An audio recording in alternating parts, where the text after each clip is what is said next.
So there we have BAMMA 25 kicking off tomorrow night. Champion versus champion. Tom Duquesnoy versus Shay Walsh for the bantamweight title. Before we dig into that, we've got some legends of the sport that we're going to dig into, talk to, and you get the chance to ask questions. So when they're up here, if you've got a question, think of it. We'll get a roaming mic going round. We'll get the chance to talk to some MMA legends. So ladies and gentlemen, without further ado, let's welcome the first one. It's Mr. Greg Jackson. Give him a round of applause. Come on.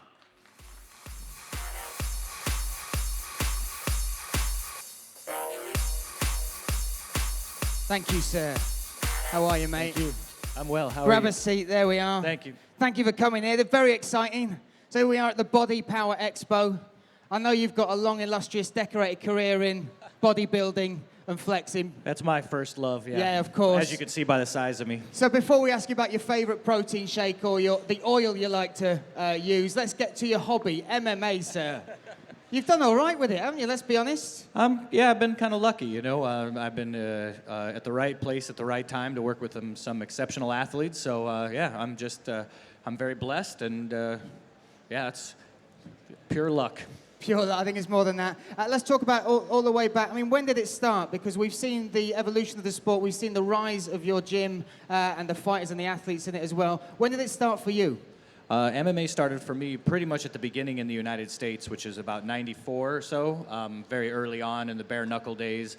My students kind of talked me into coaching them, and after the UFC came out, there were these competitions kind of all over the place, and I wasn't really into it. I mean, I was a self-defense guy. I wasn't really a competition guy, and so they talked me into it. They won some stuff. More people came. They started winning, and here I am today, 25 years later, or whatever it is, 20 years later. Enjoying the stage with you. In sunny Birmingham as well, mate. That's it. It's taken you all around the world, and here you are in Birmingham. How's that feel? You know, it's really cool to see the entire world on somebody else's dime. That's always nice. But it's cool to meet new people and see new places. And yeah, I'm just, the whole thing's kind of surreal for me still after all these years that I get to do it and get to be a part of it.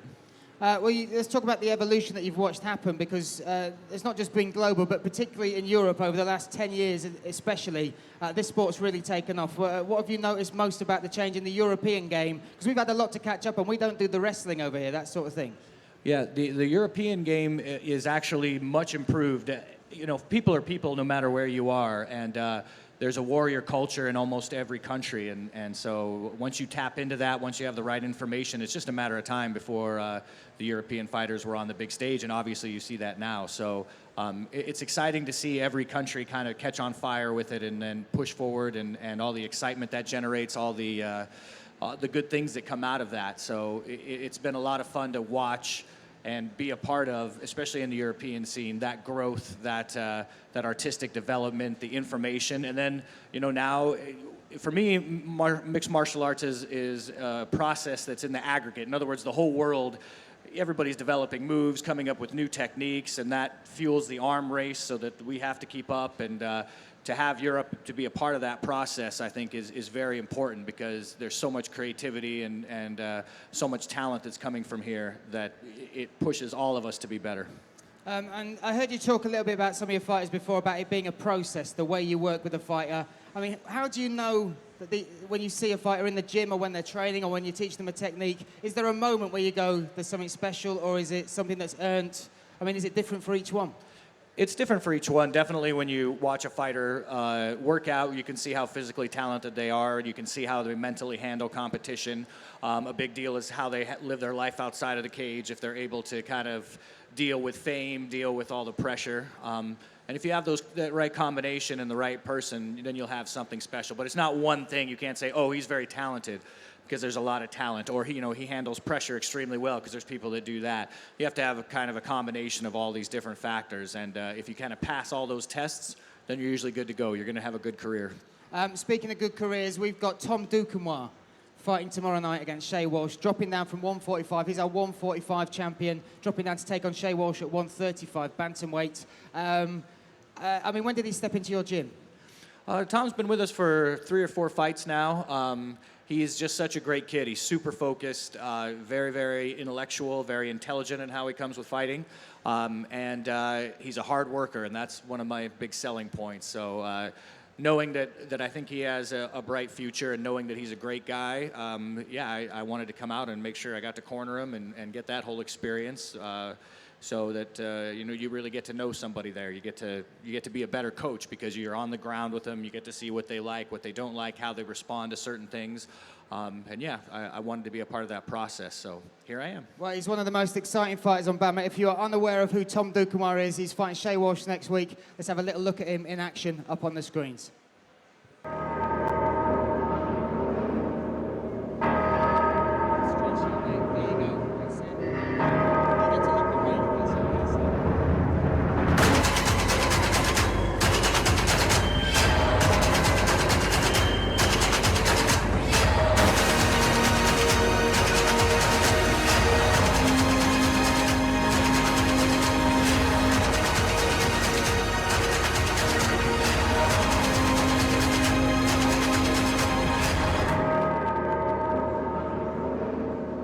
Tom the Fire Kid Dukanwar. Very excited indeed to see him fight tomorrow night. Now, very excited indeed to welcome another man to the stage to join us up here. So let's give it up one massive time for the wonderful Mr. Dan Hardy, ladies and gentlemen, the Outlaw.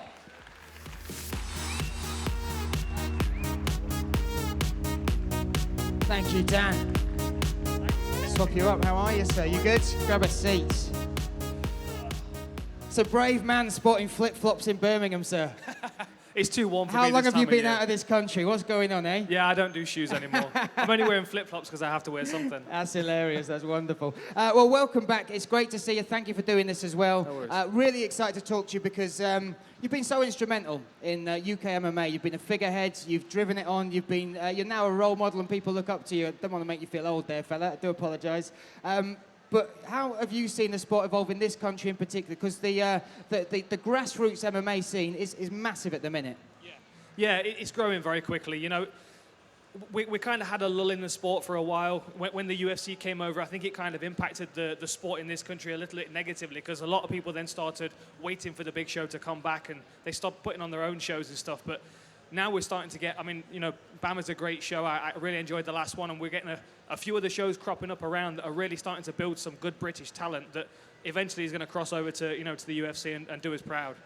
And as far as the evolution of training, because you're somebody that I follow on Instagram and things like that, I see you swinging all sorts of maces and stuff on it there you go. How have you seen that change from the time that you were, especially things like sparring as well? Because I know you came from Roughhouse to start with, and it got its name for a reason, didn't it? Yeah, we did. Yeah, somebody else actually gave us that name after watching us training. It's nice to see the training evolving, you know. I think in the beginning, particularly in the UK when I was starting out, we didn't really know what we were doing.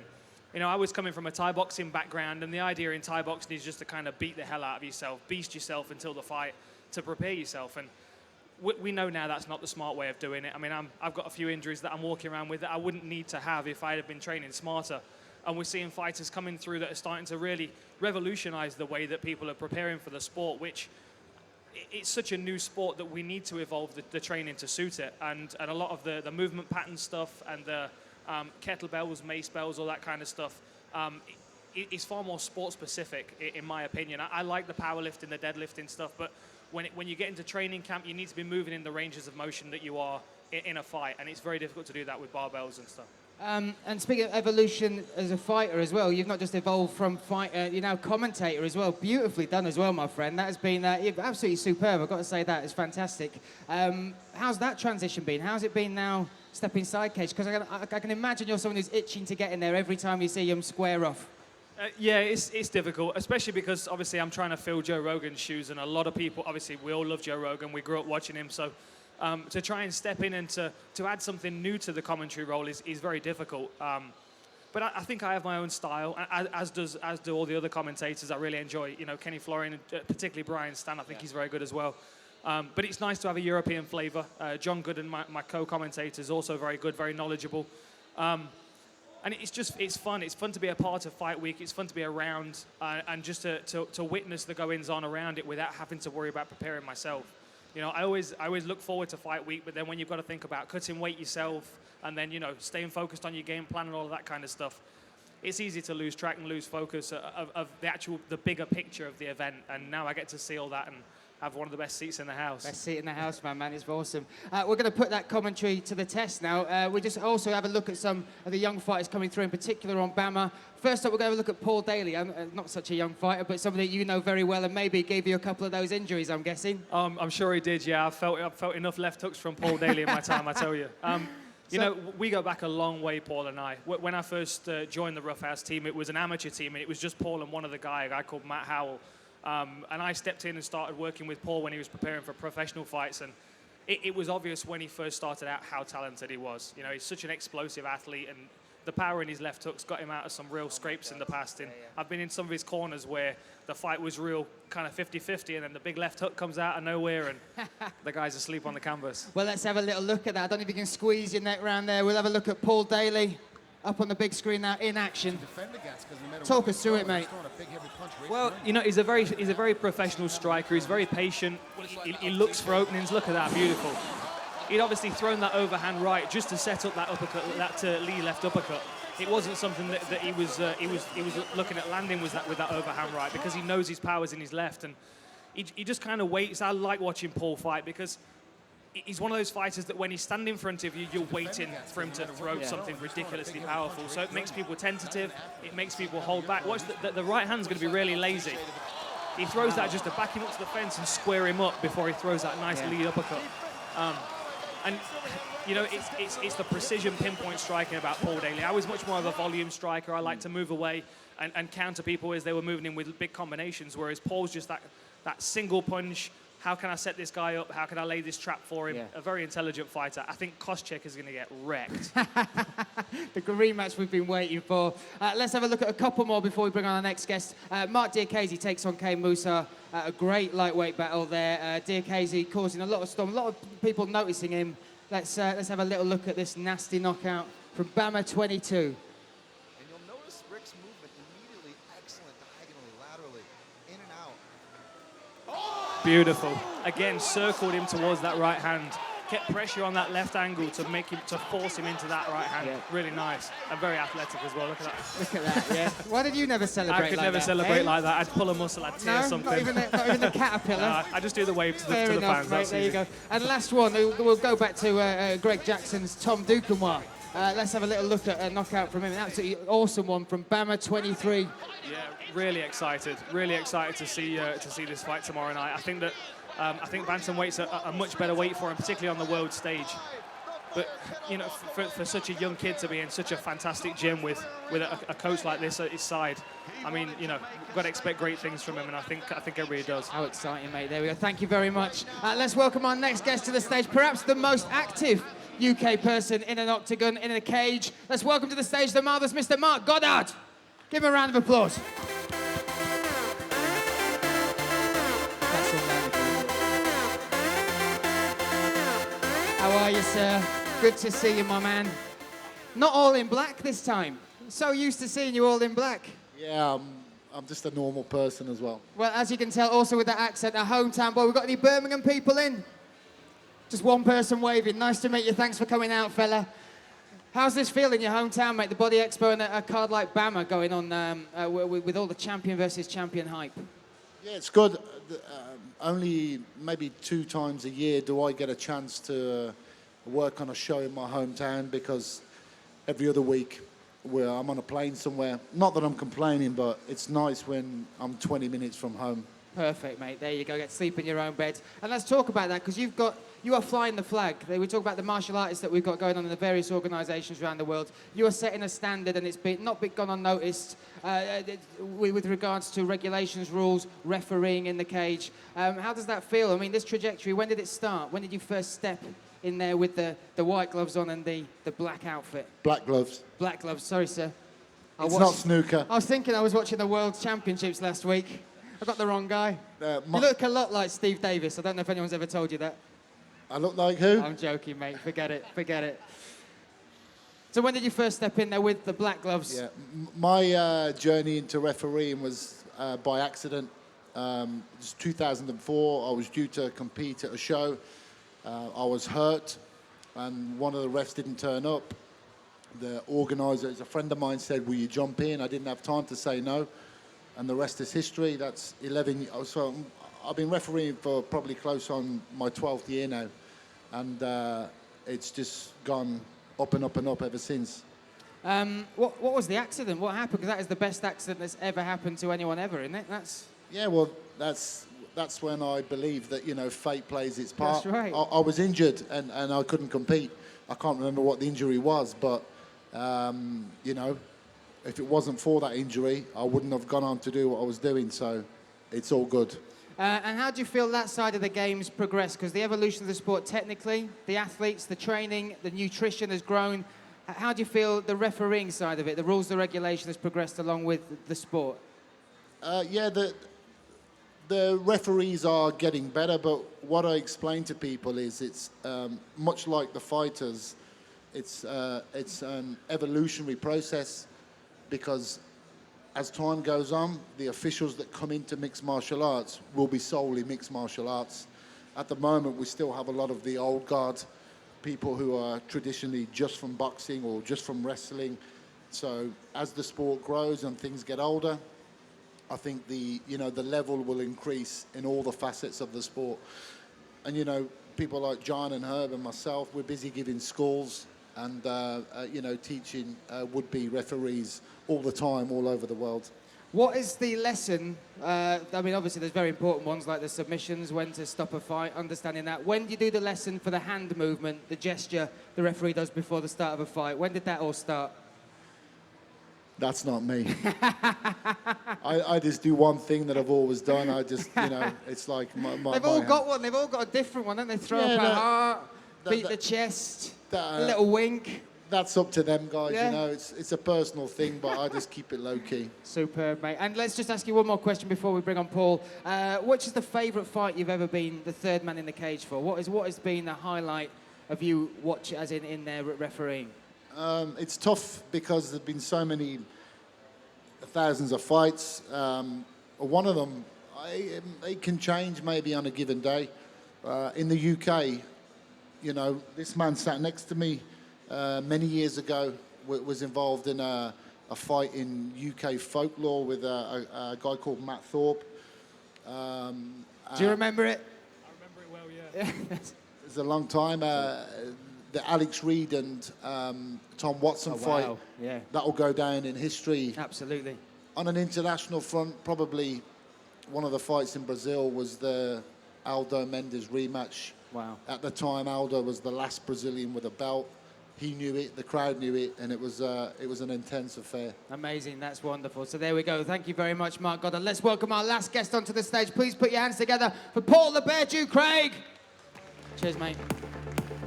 Hang around for Q&A if you'd like, mate.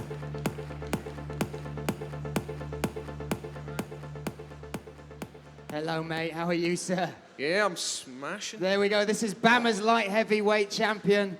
How are you feeling, sir? Feeling pretty good. It's quite an event down here, isn't it? Yeah. Got to mess about in the cage, blow off some steam. I'm sitting with some legends here. I feel like a bit of a fraud. There's nothing fraud about it, mate. There's some wonderful stuff on the horizon for you. Very excited to have you up here as well. That's one of the reasons I wanted to talk to you up here, is there's an image that comes with mixed martial arts. When people look at the cage, they just think it's a certain type of person that would do this sport. You have a life outside this sport that is phenomenal. You are not just a light heavyweight champion, an absolute killer in the cage, some of the best jiu-jitsu striking that I've seen in a very long time. But outside the cage, you maintain a full-time job where you work with young people to help them and help them grow and become better people in the real world. Is that right? What is that job? Yeah, I work for an educational charity called Skillforce, and they predominantly work with kids who are disengaging from school. Now, every day is a totally different day for me, as well as getting up at like 5 o'clock in the morning to do my morning session and then go in and deal with young adults. I can't ask for any better job. I wake up on Monday morning happy. Not a lot of people can say that about their job, but I love it. And it's, as I said, not 2 days are the same. One day there's a wee guy kicking off, and the next day it's brilliant. They're having great banter with. And what do they think of having a light heavyweight champion as a teacher? What's that like for the young people that you teach and mentor? Yeah, they all fancy their chances. They do. They always say that. They're always saying, "I don't think you're that hard. I think I could take you." They're pretty much right as well. I believe they probably could take me, but it's good. They see me as a positive role model. and there's not many of them out there, which is pretty good. It's fantastic. And also, let's talk about you flying the flag for Scottish MMA, mate. A very proud Scot. Looking to try and get BAMMA up to Scotland as well soon. Talk about the rise of Scottish MMA over the last couple of years. Yeah, Scotland's been looked over for a while. Just recently get some UFC, guys in the UFC for Stevie Ray, Joanne Calderwood and the Hammer, Robert Whiteford. Robert Whiteford, yeah. And that sort of opened up doors for guys in the sport. We've got some animals up there, and BAMMA needs to come to Scotland. They need to come. There's a hole in the market in there, and BAMMA needs to fill it. Cage Warriors came up, and it sort of died in its backside, if I'm being honest. UFC came up there last year, and the show was a sellout, the show was a success, it was brilliant. MMA is a sport in Scotland. Loads more people are coming to the gym, loads more people. And the funny thing is, I want to do that UFC chokes and that. That's an opening gambit, or I want to do the Conor McGregor kick. There you come. It's good.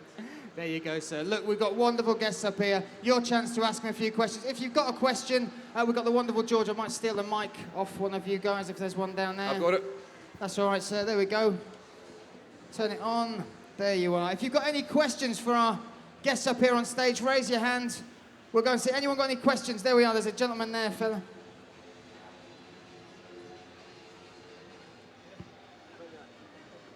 Hello. This is a question for Greg. In between rounds, when you're talking to your fighter, you're very calm, very relaxed, you slow the pace down.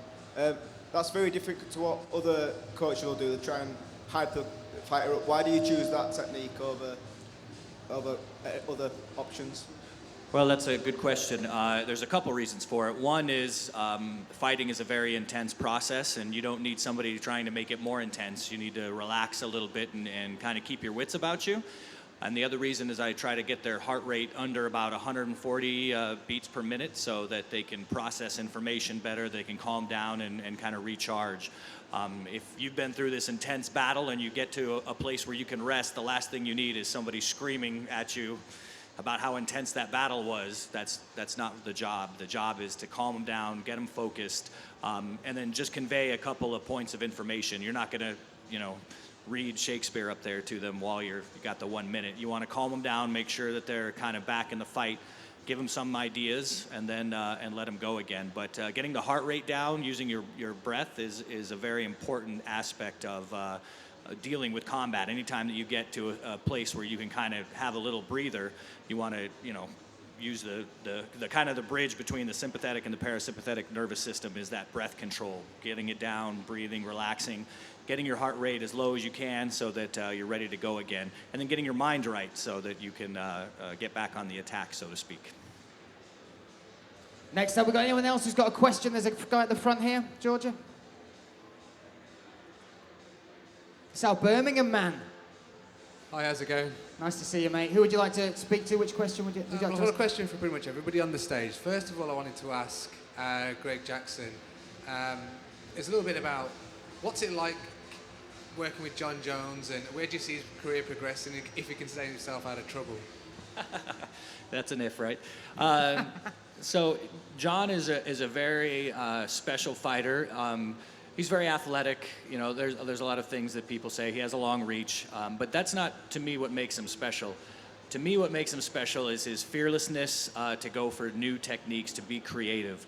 He keeps his mind moving in a fight, which is very important.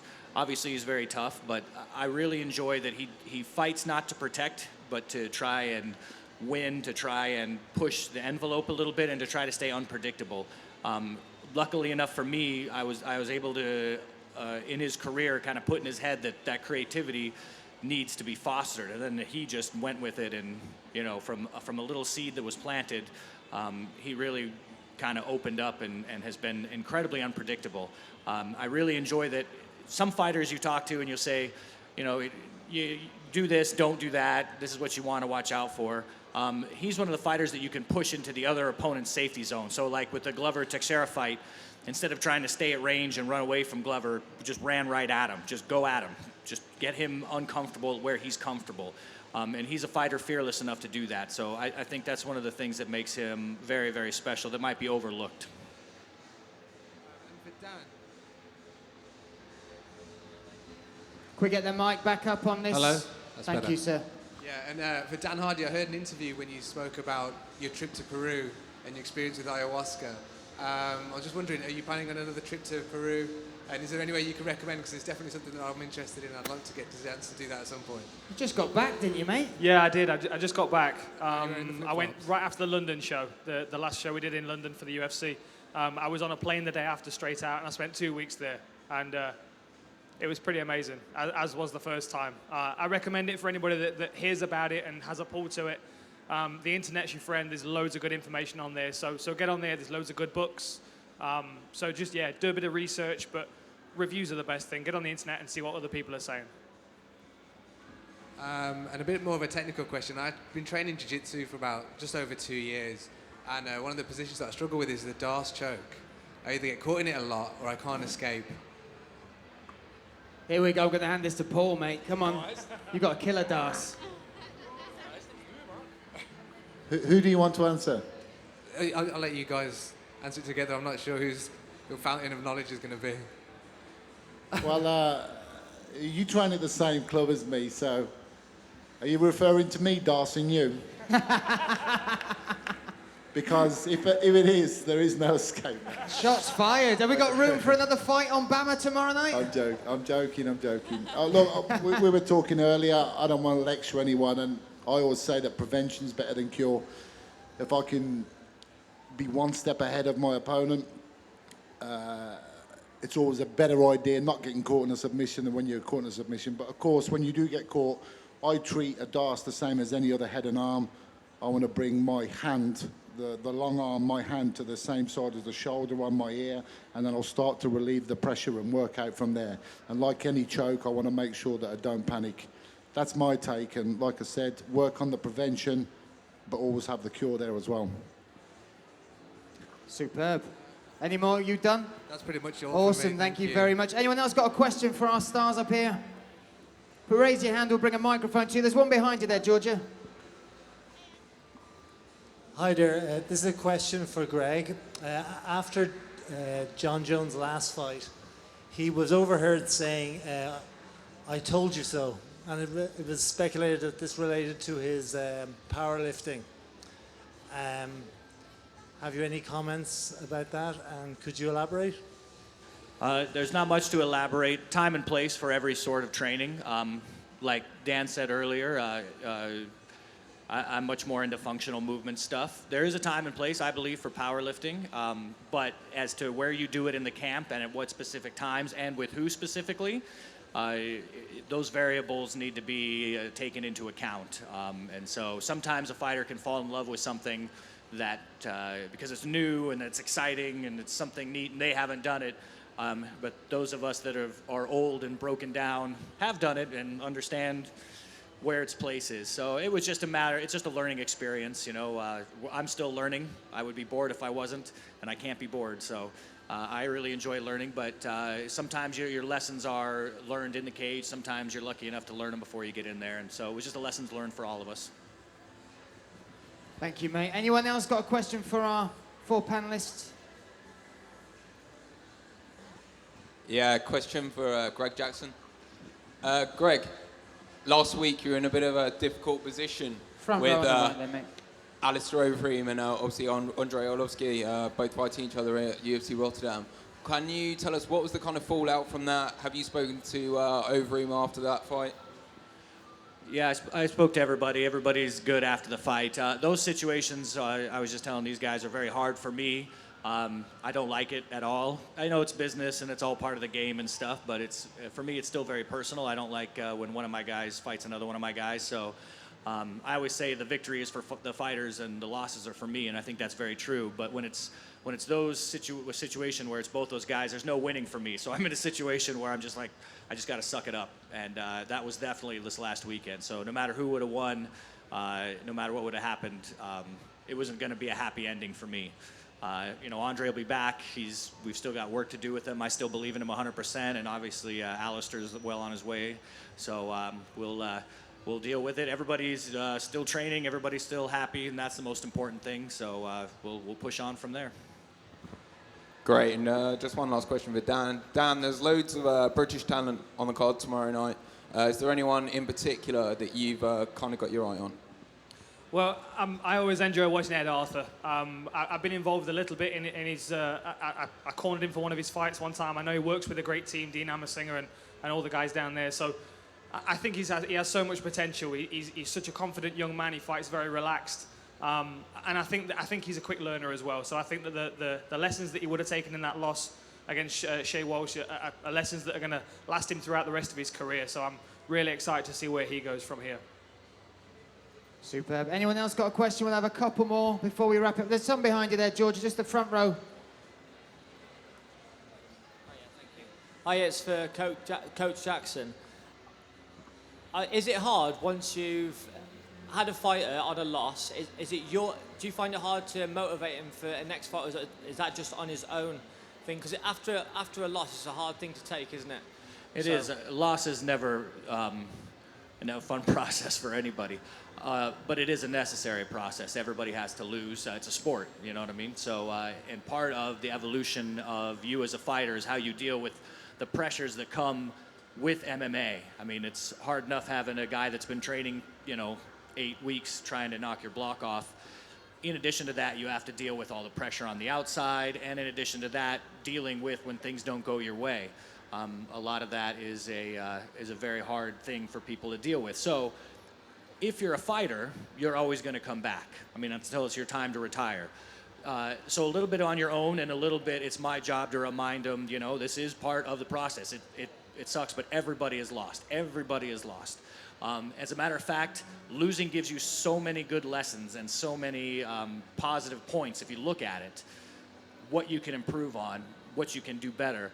Fighting is all a process. You only have, most of the time you're training, you've got 15 minutes, 25 minutes if it's a title fight, and then the rest of your entire months and months of training is just this process. So if you look at the fight as, well, this is also part of the process of my self-improvement, the loss can then be a positive thing. It's still, nothing I can say that'll ever make it better, right? Like, oh, you're fine, it's all part of the process. You're like, thanks, now I feel great. But if you look at it in the right light, there are lessons that you can use to push yourself, to move yourself forward. And you wouldn't have had those lessons without that loss. Evolution takes pressure. You know what I mean? Like if you're fat and happy, you don't need to push. It takes pressure. So if you're a fighter and you have that pressure, you're going to evolve. Thank you. Superb. We will take one more question if anyone's got one before we say thank you to our marvellous panel. One question over there. Thank you, Georgia.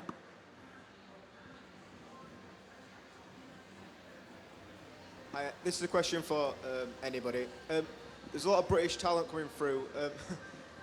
What's your opinion on Michael Page? Do you think he's going to be the next big thing? Opinions on MVP, Michael Venom Page. You've got the mic there, Mark. Yeah, I've only I've never been funnily enough, I haven't been at a live fight of Michael, but there's certainly no denying, the guy's skill. I know what he does maybe polarize a lot of people, but listen, man, he keeps getting the results, and I, for one, think he's entertaining to watch. It's going to be fun to see him develop. Paul? Exciting fighter. I spoke about him previously on another thing I do, and he comes from this kickboxing background, and his dad was a world champion as well, so he's been doing this for a long, long time, and it's second nature to him. Everything he does is he's drilled it 1,000 times, so he's exciting, and he's what the sport needs. Superb. Well, look, let's give it up for our four panelists. Give it up one more time for Greg Jackson, Dan Hardy, Marc Goddard, and Paul the Bear Jew Craig, our light heavyweight BAMMA champion. Stick around. We have the weigh-ins for BAMMA 25 coming up very shortly. We'll shift these chairs and we'll get that started. See you in 2-3 minutes' time. Thank you, gentlemen.